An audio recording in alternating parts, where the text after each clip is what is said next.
Welcome to the snowy mountains of Colorado. Today we are at over 10,000 feet above sea level. Now in the past we've done some testing with K&K Snow Socks and we've proved that they work really well. But in this video we're going to take it a step farther, address some comments and see how they do over a couple of mixed surfaces over a few miles. In case we're taking it a step further, right? Yeah, because we not only have the K&K Snow Socks, but we also have 3 competitors to test in all the same challenges. That's right, so we got this Ford Bronco Sport. Let's go ahead and run the baseline test on these Falcon tires. This Ford Bronco Sport is rolling on a set of Falcon Wild Peak AT3Ws. Now this is a 3-peak rated tire. It's an all-terrain and it actually performs surprisingly well out in the snow. Time to start with our performance testing. Now we have the same procedure for every traction aid. We're going to start at 25 miles an hour down this steep icy hill. Then I'm going to go full brakes, let ABS do the work, accelerate up to exactly 25, and the difficult part about today, which is what makes it such a good test, is this is really hard packed icy snow, really hard to get grip on, and this is just the Falcon AT3W's full ABS braking, still going, and end with a little slide down to the finish there. Wow. This is going to be a tough day with these conditions. The great thing about this really, really hard, compact snow that's really slippery is it's very repeatable. Hey, right, Case, that was pretty terrible. And these are 3-peak rated all-terrains. Granted, it's not a full snow tire, but still, 3-peak rated all-terrains. And that was pretty bad. All right, well, I got the stick of truth, and I'm going to measure your stopping distance.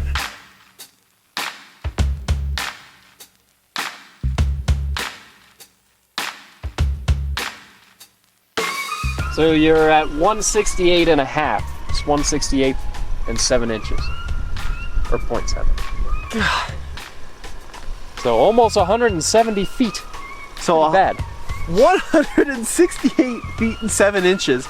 That is terrible from 25. That just goes to show how icy these conditions are. Yeah, it's really, really slick out here. All right, well, let's see if the traction aids make it better. All right, Case, so explain to me how we're gonna do our uphill acceleration test. What you're gonna do, very simple, is start at the start line. Count down 3, 2, 1, go. Start a timer, and once you cross this line at the top of the hill, I'll stop the timer, and we'll see how long it takes you to accelerate up the hill. And my goal here is not to just completely spin out the tires. I want to try my best to be gentle on the accelerator to maintain wheel speed with road speed as you would accelerate if you were driving in the snow. All right, I'm just in drive, normal mode on the Bronco Sport. This is an all-wheel drive vehicle. In 3, 2, 1, go. Okay, immediately a little bit of, See ya. a sideways. lot of wheel spin. Trying to keep the vehicle pointed straight in a safe way across the line. You did 12.33 seconds. We don't know if that's good or bad yet.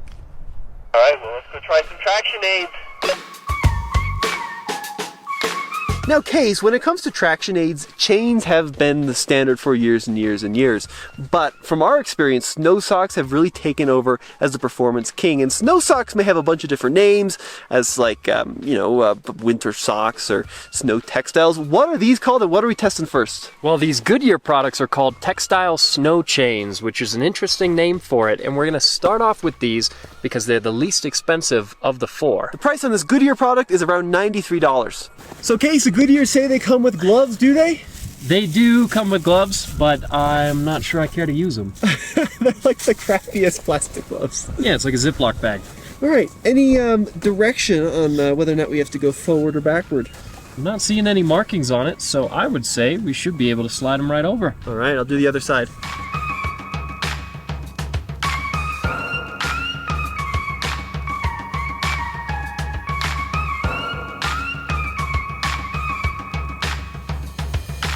Time for the first snow sock test. These are the Goodyear Textile Snow Chains. Accelerating up to 25 there and on the brakes.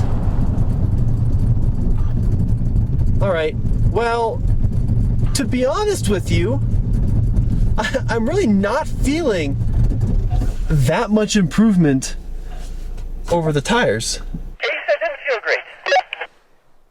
Yeah, it didn't look any better. It looks like it could have been marginally worse, as you're pretty close to the cones at the bottom of the hill there.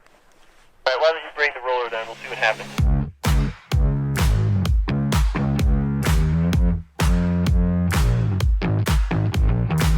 That wasn't great. 229 feet. Wow, that is substantially worse. We were in the high it's- 160s with just the tires. Yeah, it's about 60 feet worse. And that was from the same 25 miles an hour. Yeah. That's unreal. Yeah, not good. All right, let's try the uphill acceleration with the Goodyears. Case, are you ready for me? Yeah, let's see if you get a little bit of redemption. Let me know, give me a countdown whenever you're ready and I'll start the timer. All right, I'm in drive, same normal mode, same hill. In 3, 2, 1, go. Okay, trying to minimize wheel slip. Whoa, getting really sideways here. Real These sideways. don't seem to be minimizing wheel slip hardly at all. A lot of rear Hanging end it out. action, of course. And there we go, across the line. Well, it's 13.72, so it's worse than the tires themselves. That was a 13.72. So over a second slower than just the Falcon tires. It would appear so. So initially, I have to say, Case, I'm not very impressed with the Goodyear performance. That's not looking very hot. For every traction aid, we are going to run them through a 15-minute durability test. This includes driving down the mountain and back up over a mixture of hard-packed, icy snow, softer snow, and slush on top of pavement to see how they hold up.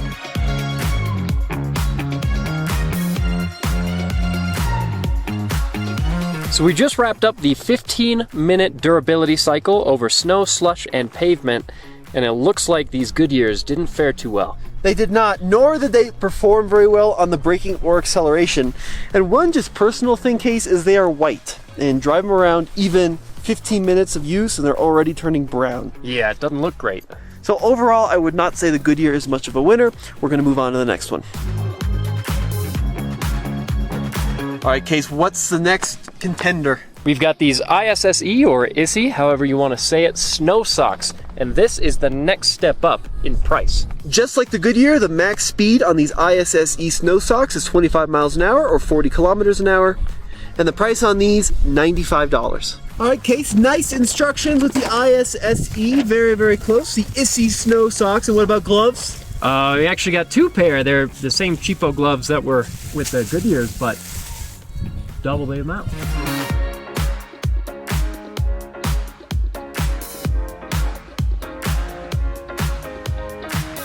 All right, Keith, time for the next traction aid. Same 25 miles an hour. These are the ISSE or ISSE Snow Socks. Here we go.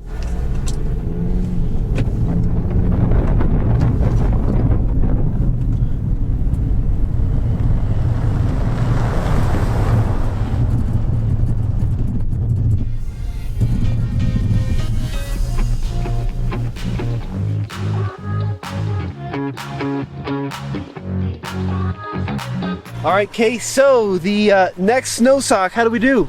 101 feet and 2 inches, which is 70 feet better than the tires and 130 feet better than the Goodyears.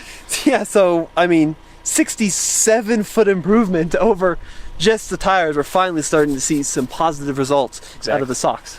All right, now for the acceleration. All right, Case, are you ready, my dude? Well, let's see it.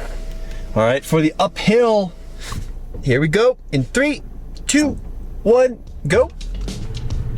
Oh, much better than the previous snow sock. A little bit of wheel spin, letting off a little just to maintain contact with the road. Traction control cutting it a little bit. Oh, much better result that time compared to the first round. 11.55. That was 11.55. That's a good time. Yep, so we're from 12.3 with just the tires to 11.55 with these snow socks. All right, Case, so the ISSE, now the performance on these were better than both the stock tires and the Goodyear devices.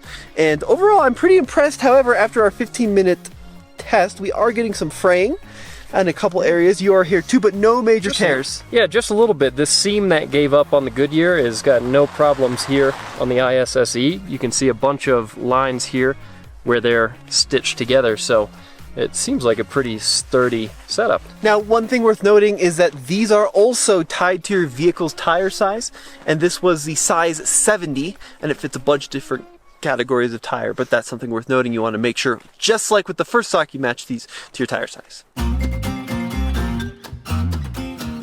Before we get to our final pair of socks, we've got the Autosock, and these are actually some that we've tested before. Yeah, we have had some experience with these, Case. Now, they claim they are the original snow sock, and the design is a little different as these have a covering over the face of the wheel as well, so we're going to see what these are like to put on. The max speed on these is 30 miles an hour or 50 kilometers an hour, so they're a little quicker rated. These particular Autosocks come in at $110. So, Case, the install procedure for all three of these is the same. Basically, you slip over the top half of the wheel, then you pull forward and slip over the bottom half. Yep, and it looks like we got a set of gloves different from the gloves we've gotten before. These ones have much longer cuffs. So if you need to do surgery after installing your socks, look at that! Yeah. That's wild. They're still very cheap and thin. Yeah, very, very cheap and thin. Those are not multi-use.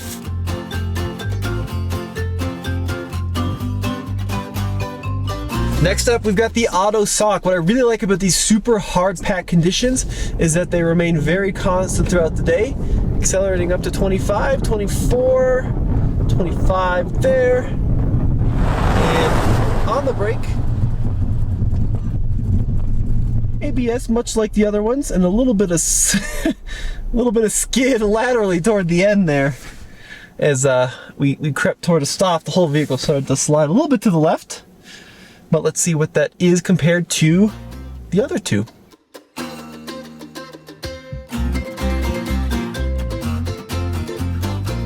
So that was 92 feet and 1 inch. Not 92. bad. Yeah, so the last one was just over 100. This one, 92. So the stopping distance getting shorter. Every time, yeah. All right, Kay, so best result downhill. Let's see how the Autosock does coming up the hill. I'm ready whenever you are. In 3, 2, 1, go. Okay. Really pretty good grip up the hill. A little bit of wheel spin there, right around 20. And then we get the speed limiter there across the line. Almost exactly 10 seconds. Nice. Okay, good result out of that Autosock. Performing pretty well. All right, Case, now for the Autosock. So, a really good product for braking performance, a really good product for acceleration. What do you think overall? Yeah, it seems to have fared fairly well. The seam right here that we saw come apart on the Goodyears looks super solid on this. I am noticing just a little bit of wear on some sections of it. A little bit of like peach fuzz coming through. Yeah, but overall not bad. Yeah, and then another thing I like about these socks is these kind of straps across the front of the wheel act like handles so you can pull them off. Yeah. A thing I dislike is, once again, a white driving surface which stains super quickly. And yes, they are reusable, but they just kind of look pretty nasty after even one use. Finally, we have the K&K Snow Socks. This is going to be the last traction aid that we test today. That's right, Case. Now, these are also sized to your vehicle. This one's an XL, but they also make double XL and even a triple XL. They're 16662-1 certified. And check that out, right on the box, approved by the Colorado Department of Transportation for an alternative traction device. Pretty cool. The price on the K&K depends on the size, but these ones were $139. Let's unpack the K&K Snow Socks, and this is what I've been waiting all day for. Look at that pair of gloves. No more chintzy plastic gloves for us. We got a higher quality unit, and we also have an additional little storage bag here so you can keep them nice and organized inside this zipper. And one thing we were noticing is the plastic bags of the last two, kind of hard to fold up, but this one you can just plop them back in, zip them up, get ready for the next use.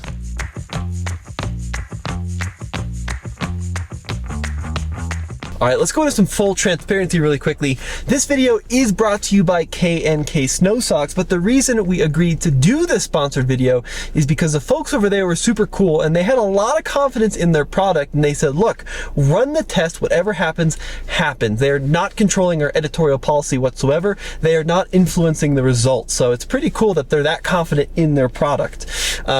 Now let's see honestly what happens. Same hill, same conditions, same 25 miles an hour, same Bronco Sport. Here we go, making our way up to 25 miles an hour. There's 12, 18, 19, 21, 23, 24, and one more, 25, and on the brake. All right. Seemed pretty good. Let's see how that compares. Wow, dude. That is impressive. Just over 77 feet. Wow. Yes, 77 feet, 3 inches. And that's the same hill, same speed, same stretch of road. I'm still in an ISSE section. Yeah. That's over 13, 14 feet shorter than the Autosock. Yeah, pretty impressive. And what, compared to the Goodyears that were at 230 feet. They're way down there. They're way over there by the cones. Yeah, that's a huge difference. And one of the things you can see which works really well with the K&K is that this design is a little different than the other snow socks, and it does a good job of trapping the snow. And popular to contrary belief, that snow on snow action is actually what makes these bite super well. Yeah, and it's impressive that it's picking up snow considering how hard packed this is. As we make our way down the hill to start the acceleration portion, let's talk about the snow sock concept in general. This is not a device that's meant to be used year-round, right? This is a device that's meant to help you get through really tough and treacherous situations. The max speed on these K&K, 25 miles an hour. But what's really interesting about these is that we've tested these a bunch, and the performance is consistently much better than other traction aids, much better than chains, much better than ties, much better than a lot of the funky new weird stuff you might see online. So I'm really impressed, genuinely, not because this is sponsored, but by the concept of a snow sock, but specifically the K&K stuff. I actually use them sometimes on my personal vehicles if I'm trying to get through a really hairy area. Even though I have 3-peak snow rated tires, I find that these do a great job of gripping into a bunch of different snowy terrains. All right, K&K up the hill acceleration test in 3, 2, 1, go.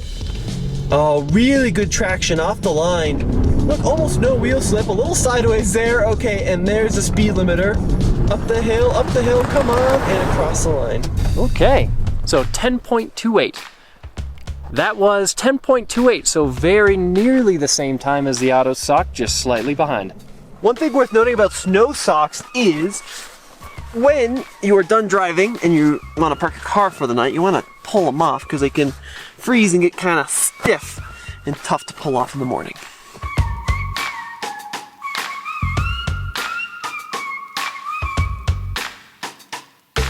Well, looking at the K&K Snow Socks after our durability loop, there's a lot of snow sticking to them, so it's kind of hard to see, but the spots where you can uncover it, I don't even really see a lot of fraying. Part of what makes the K&K Snow Socks hold up so well is they are made of sewing thread used for Kevlar. This makes them really durable. Yeah, same thing over here. Check it out. It looks really, really good. And it's the only one where the traction block area is black, which makes the most sense in my mind. So over our 15-minute mixed durability drive, looks like they're holding up pretty well, ready to be used again. So they're not as fragile as some folks in the first video would have you believe. Yeah, and it makes sense because holding them in your hand, they're pretty thick. Yeah, these are really, really thick, especially compared to some of the other ones. All right, results time. Let's see what we learned. Well, the Goodyear device, quite honestly, Case, didn't perform very well at all. It had a slower stopping time and acceleration time than just the standard tires, and one of them ripped all the way through. Yeah, and there's maybe some other snow conditions that these work better in than the hard-packed, kind of icy conditions we were working in today, but the performance was not there. Now what about the second sock, the ISSE or the ISSE? Yeah, on a budget, these actually performed fairly well. They performed better than just the naked tires, so it was certainly an improvement, and durability-wise, they turned out not too bad, just a little bit of fraying. Some fraying, but not too bad. Now the Autosock, I think this was probably the easiest to take off because of these little grab handles. Yep. It performed quite well in all the tests. It does have a little bit of wear on it from our 15-minute durability drive, and the white I think was a really poor decision, but not a bad product. But I think it's fair to say our winner, even though they didn't quite accelerate as quick as the Autosock, the K&K stopped like a champ, and it proved the most durable. Yeah, because these accelerated in almost the same amount of time as the Autosock. They were noticeably better as far as braking, and durability-wise, they seem to hold up better. There you go, folks. So a really interesting video. Big thank you to K&K for presenting this video. But again, the results are not sponsored. Yeah. That is genuinely what happened out here. And we'd love to hear some feedback. Let us know in the comment section below. If you want to find out more about the products used in this video, be sure to click on the links in the description below. And as always, this has been Tommy. And Case. We'll see you on another episode.